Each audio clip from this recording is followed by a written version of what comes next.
대선 한번 이기니까 싹 다 바꿔버립니다. 전 세계에서 최초로 국민들을 대상으로 돈 나눠주고 최저임금 올리고 그래갖고는 소득주도 성장이라고 경제성장이 국민 주도로 가능한지 기업을 빼고 실험을 하고 있습니다. 국민이 모르겠습니까?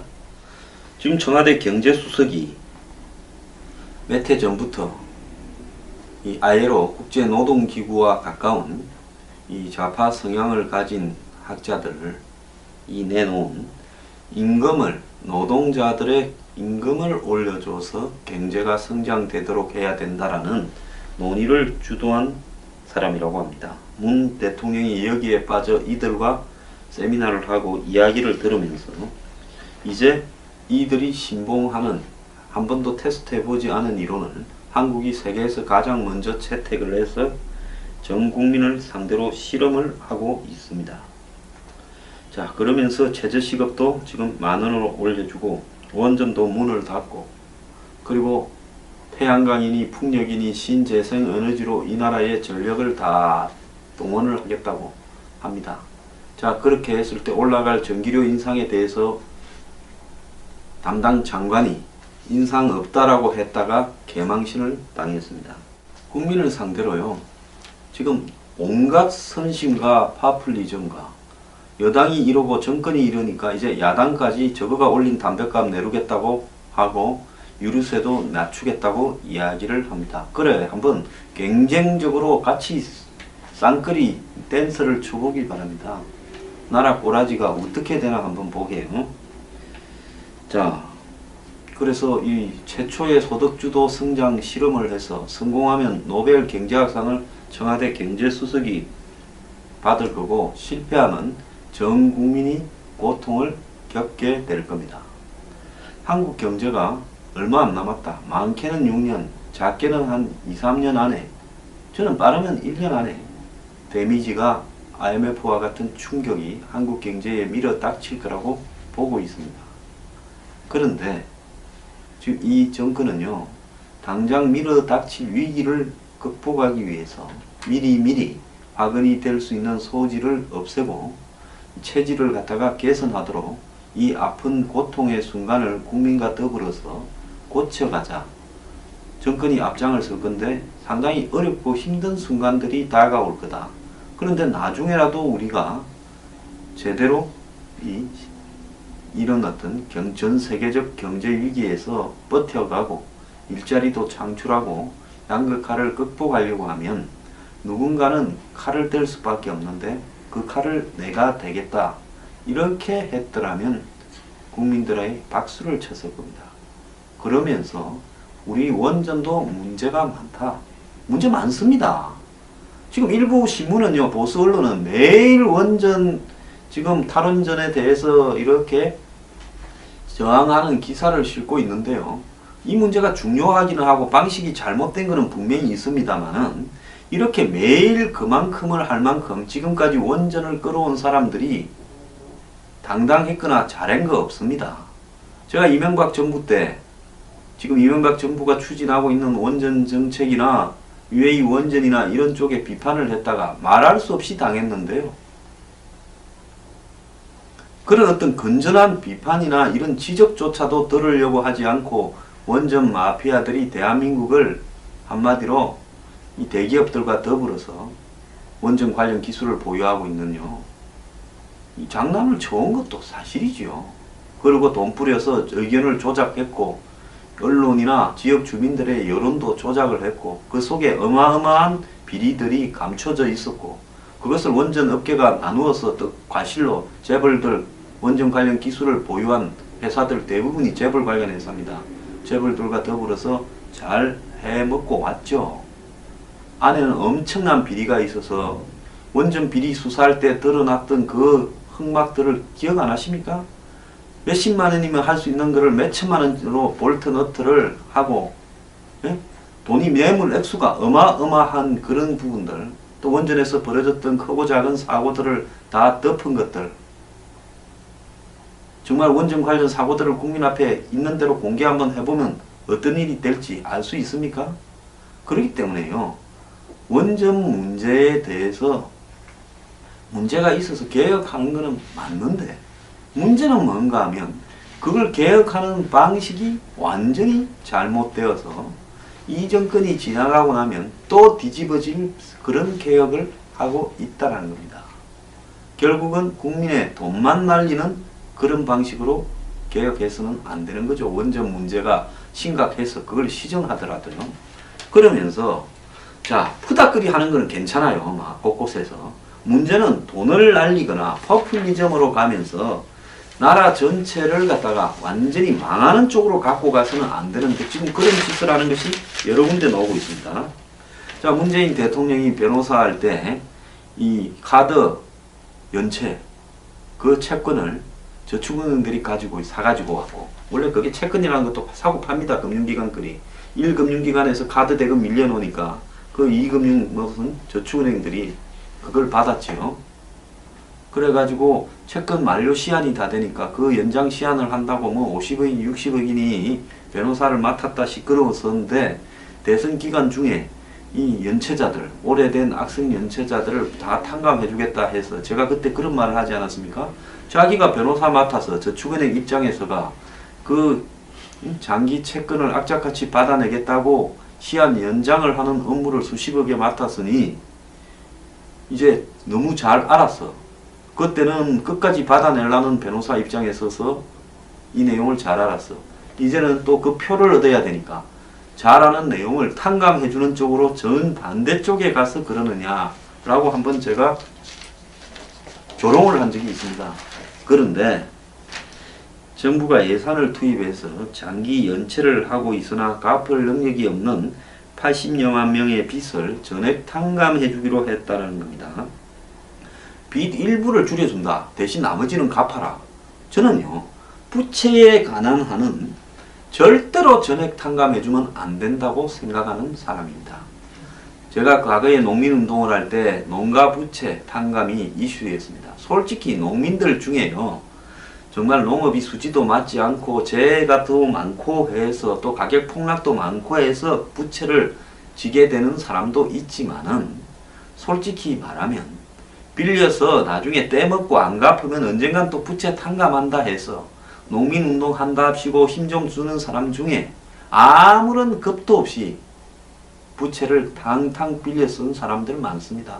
제가 아는 농민운동 하다가 배지 다른 어떤 사람은요, 제가 농민운동 하다가 시골에 출마하러 가니까 고향이라고 반대를 합니다. 왜? 그 사람은 제가 통합시키기로 했던 축협의 간부 맡아가지고요. 축협의 이 대의원 중에 두목급이에요. 매덕을 빌려 쓰고 있어요. 소 몇 마리 키운다고.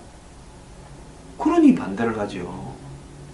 제가 축협 통합해서 농협하고 없애야 된다니까. 그건 뿐만 아닙니다. 농가 부채 회의를 한다고 농림부에서 농민 대표들을 올라왔는데요. 차를요, 완전히 당시 무슨 그랜저 차니 이런 걸 타고 와요. 코란돈이. 그래서 이거 아니고 경성용차 타고 올 정도면 당신 부채 다 갚는다. 제발 그런 차 좀 타고 가지 마라. 라고 제가 이야기를 했던 적도 있습니다. 그래서 저는요, 부채 100% 탕감은 절대 안 된다.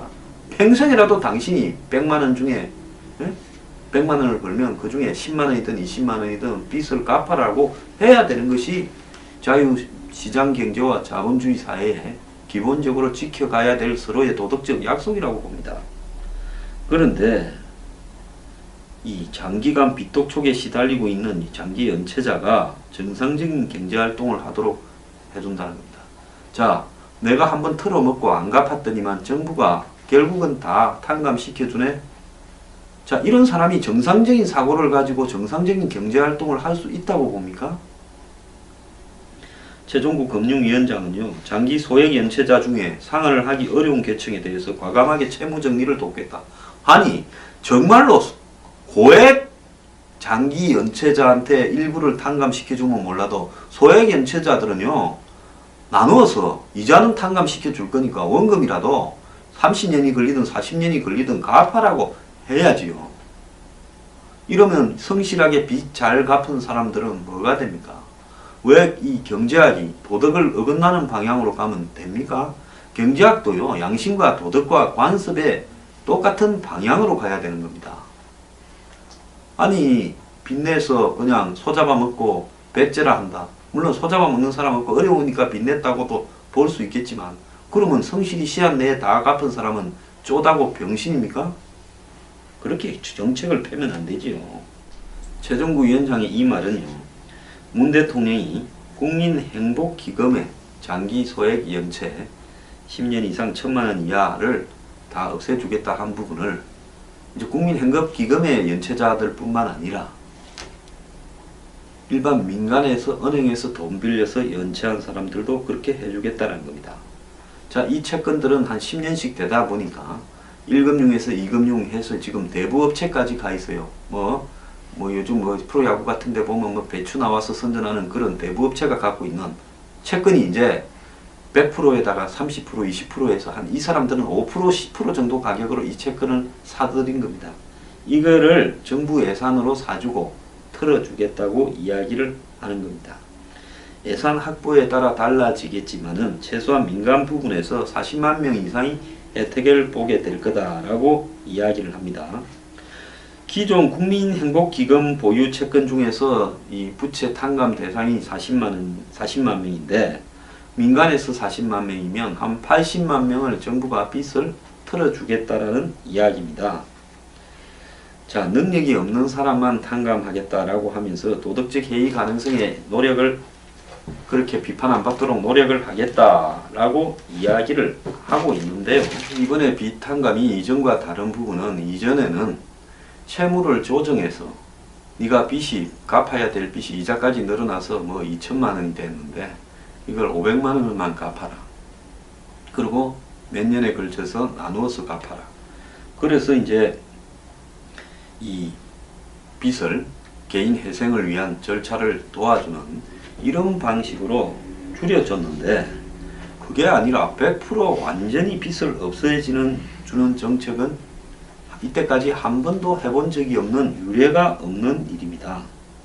지금까지는 법원에서 파산 선고를 받지 않는 한은 부채를 100% 탕감해주는 일은 없었다는 겁니다. 그런데 최종구 위원장은 10년 이상 연체된 1,000만원 이하 채권을 국민행복기금이건 민간이건 다 털어주겠다고 이야기를 하는데요.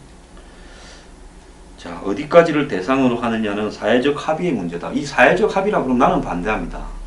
그럼 국민들한테 한번 표결을 시켜봤습니까? 어떻게 사회적 합의를 정권의 대통령이 이야기하면 사회적 합의가 되는 겁니까? 자, 이 정도 수준에서는 1,000만원 10년 이상 이런 부분에서는 사회적 공감대가 형성되어 있다고 공무원들이 지금 언론에다 대고 이야기를 합니다. 그 사회적 공감대 확인해 봤습니까? 자, 문 대통령 공약은 행복기금이 보유한 장기 연체 채권이 탕감시켜 주겠다라는 거였는데 이 경우에는 10년 이상 연체된 1,000만원 이하 연체에 해당하는 40만 3천 명 전체 채권 규모가 1조 9천억이라는 겁니다. 그래서 이 채권은 행복기금이 수년 전부터 금융회사로부터 조금씩 사들인 겁니다. 그래서 이미 사가지고 갖고 있기 때문에 비용 없이 그냥 이거는 행복기금이 정리한 거다라고 없애버리면 된다는 겁니다. 그런데 금융위원회는 여기서 한 발 더 나가서 민간 대부업체, 이거는 한 3금융, 4금융쯤 되겠죠. 이런 데가 사놓고 갖고 있는 장기 연체 채권을 털어주겠다고 이야기를 하고 있습니다. 그래서 40만 명 이상 또 될 거다는 거죠.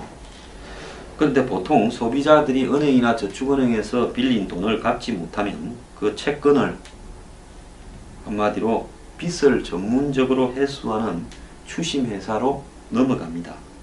이런 것도 다 할인해요. 지금 받을 돈이 100억인데 추심에 넘길 때는 한 20억 이래 넘깁니다.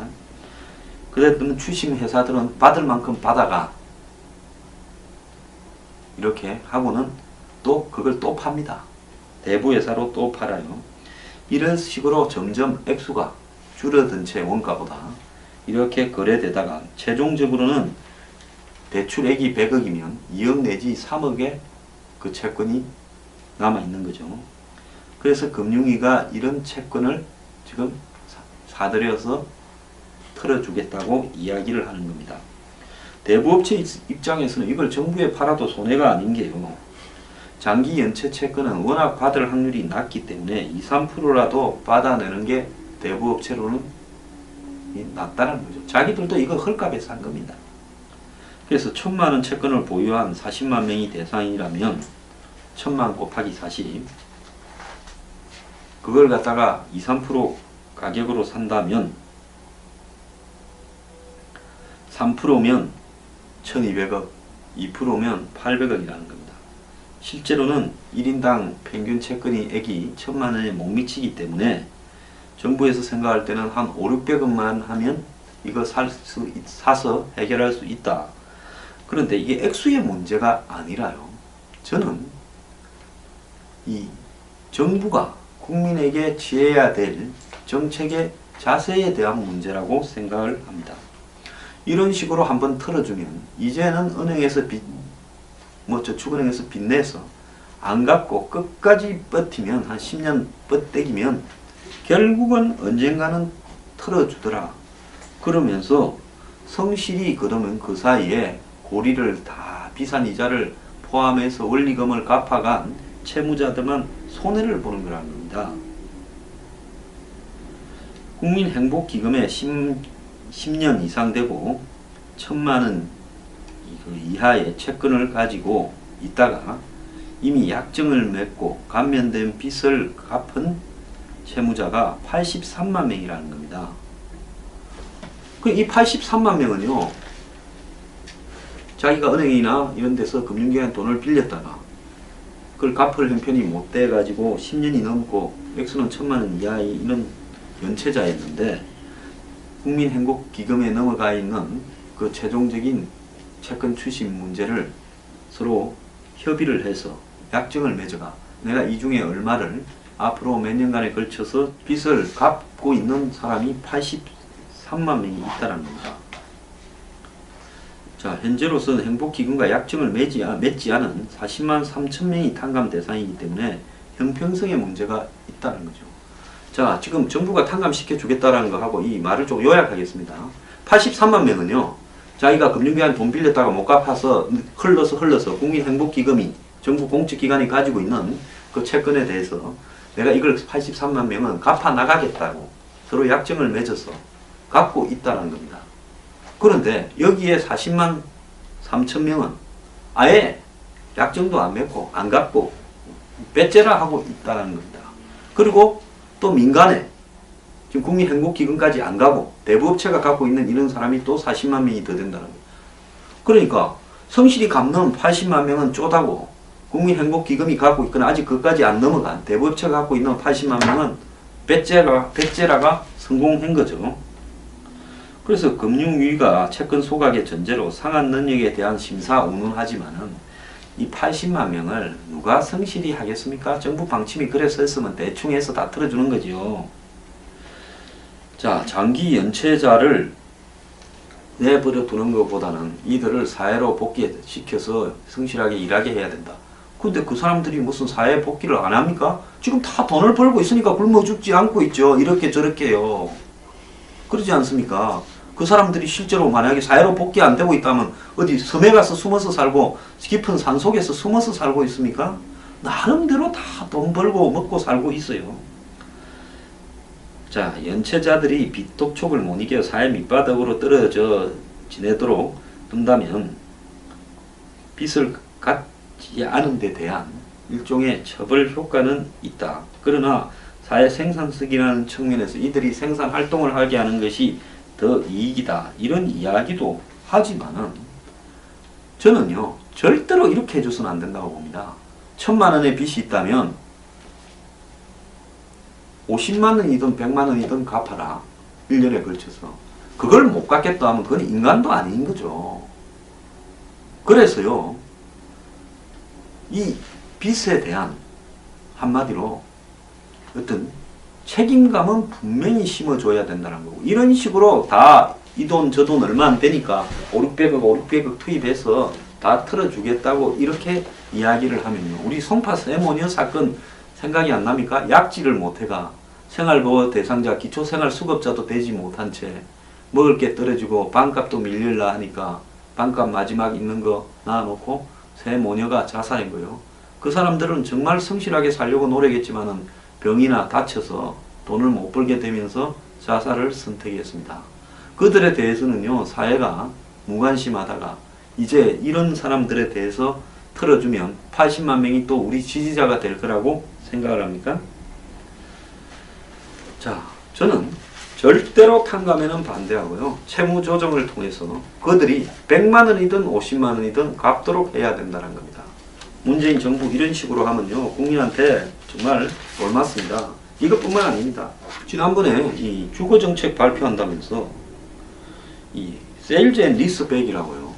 하우스 푸어, 즉 은행에서 빚내가 집 산 사람이 빚 못 갚게 되니까 지금 집값 떨어지고 그리고 부동산 뭐 대출 금리 올라가니까 그 사람 빚 못 갚아서 난리가 난 사람을 정부가 니츠 기금을 조성해가지고 공공기관 등을 통해서 그 돈으로 이 집을 사주고 그리고 그 사람은 그 자리에서 다시 집을 빌려서 월세로 살게 하고 그리고 뭐 한 5년쯤 지났을 때 네가 다시 살래 물어본다라고 하는데요.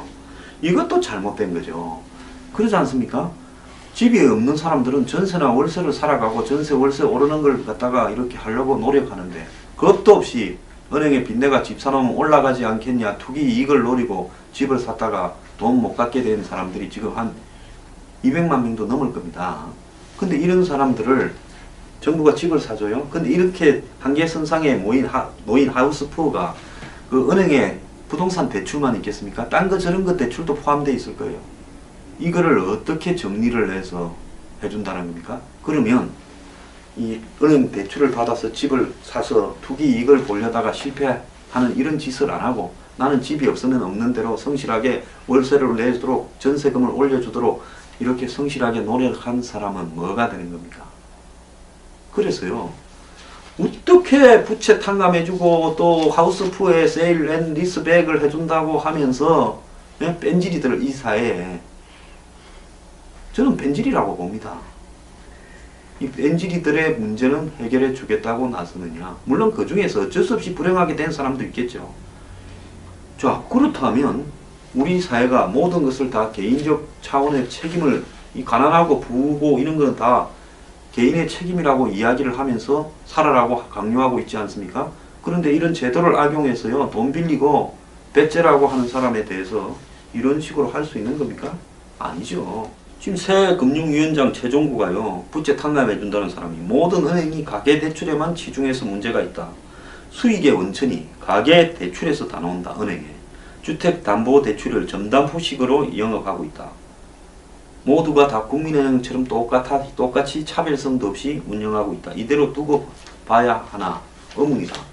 즉 은행이 가게에 돈 빌려주고 돈놀이 한다고 비판하면서요, 한편으로는 그러면서 그럼 이들은 왜 은행을 비판하는 그런 시각으로 이렇게 빚내고 난 다음에 배째라 하는 사람들, 그 다음에 투기로 집 샀다가 말리고 있는 사람들에 대해서는 이렇게 온정적인 겁니다.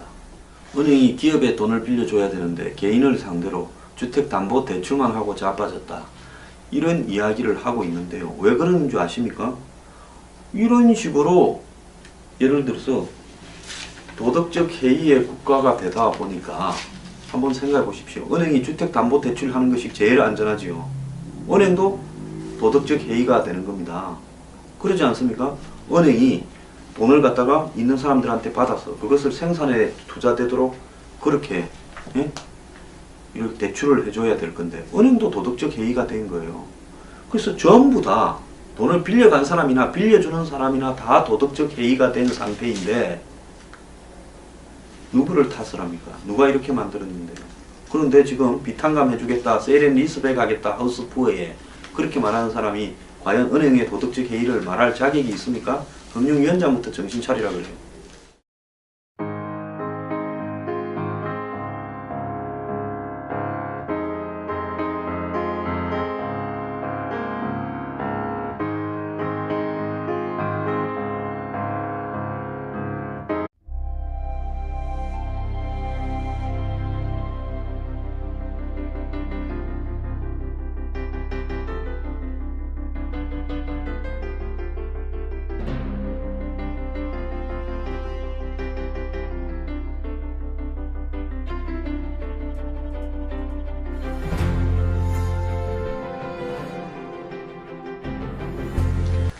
대선 한번 이기니까 싹 다 바꿔버립니다. 전 세계에서 최초로 국민들을 대상으로 돈 나눠주고 최저임금 올리고 그래갖고는 소득주도 성장이라고 경제성장이 국민 주도로 가능한지 기업을 빼고 실험을 하고 있습니다. 국민이 모르못합니까? 지금 청와대 경제수석이 몇 해 전부터 이 ILO 국제노동기구와 가까운 이 좌파 성향을 가진 학자들을 내놓은 임금을 노동자들의 임금을 올려줘서 경제가 성장되도록 해야 된다라는 논의를 주도한 사람이라고 합니다. 문 대통령이 여기에 빠져 이들과 세미나를 하고 이야기를 들으면서 이제 이들이 신봉하는 한 번도 테스트해보지 않은 이론을 한국이 세계에서 가장 먼저 채택을 해서 전 국민을 상대로 실험을 하고 있습니다. 자, 그러면서 최저시급도 지금 많이 감춰져 있었고 그것을 원전 업계가 나누어서 또 과실로 재벌들 원전 관련 기술을 보유한 회사들 대부분이 재벌 관련 회사입니다.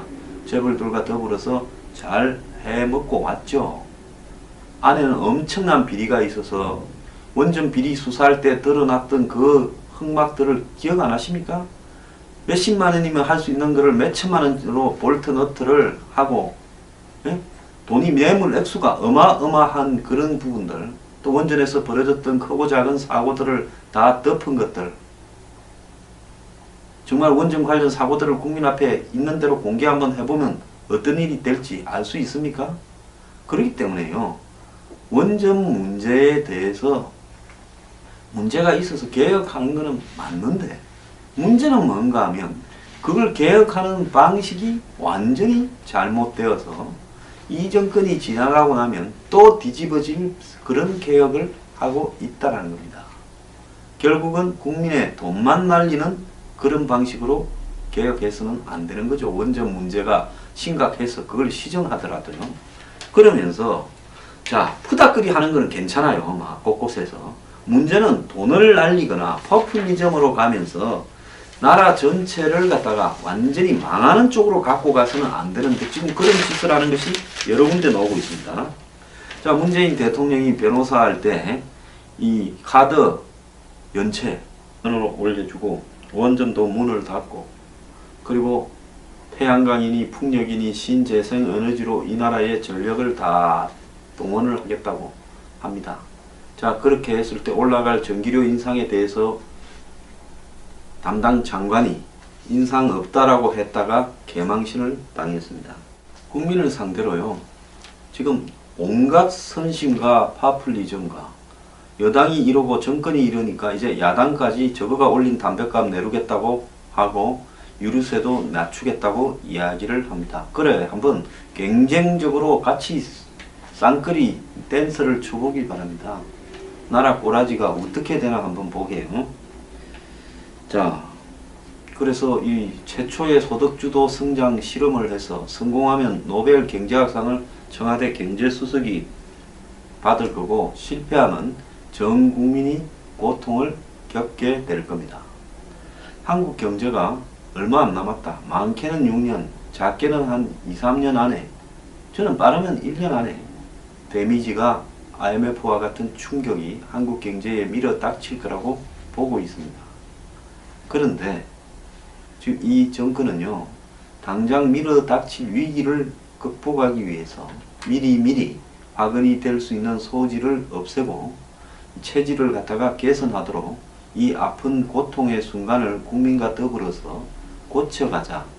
그 채권을 저축은행들이 사가지고 왔고 원래 그게 채권이라는 것도 사고 팝니다. 금융기관들이 1금융기관에서 카드 대금 밀려놓으니까 그 2금융 무슨 저축은행들이 그걸 받았지요. 그래가지고 채권 만료 시한이 다 되니까 그 연장 시한을 한다고 뭐 50억인 60억이니 변호사를 맡았다 시끄러웠었는데 대선 기간 중에 이 연체자들 오래된 악성 연체자들을 다 탕감해주겠다 해서 제가 그때 그런 말을 하지 않았습니까? 자기가 변호사 맡아서 저축은행 입장에서가 그 장기 채권을 악착같이 받아내겠다고 시한 연장을 하는 업무를 수십억에 맡았으니 이제 너무 잘 알았어. 그때는 끝까지 받아내려는 변호사 입장에 서서 이 내용을 잘 알았어. 이제는 또 그 표를 얻어야 되니까 잘 아는 내용을 탕감해주는 쪽으로 정반대쪽에 가서 그러느냐라고 한번 제가 조롱을 한 적이 있습니다. 그런데 정부가 예산을 투입해서 장기 연체를 하고 있으나 갚을 능력이 없는 80여만 명의 빚을 전액 탕감해주기로 했다는 겁니다. 빚 일부를 줄여준다. 대신 나머지는 갚아라. 저는요, 부채에 관한 한은 절대로 전액 탕감해주면 안 된다고 생각하는 사람입니다. 제가 과거에 농민운동을 할 때 농가 부채 탕감이 이슈였습니다. 솔직히 농민들 중에요, 정말 농업이 수지도 맞지 않고 제 정권이 앞장을 설 건데 상당히 어렵고 힘든 순간들이 다가올 거다.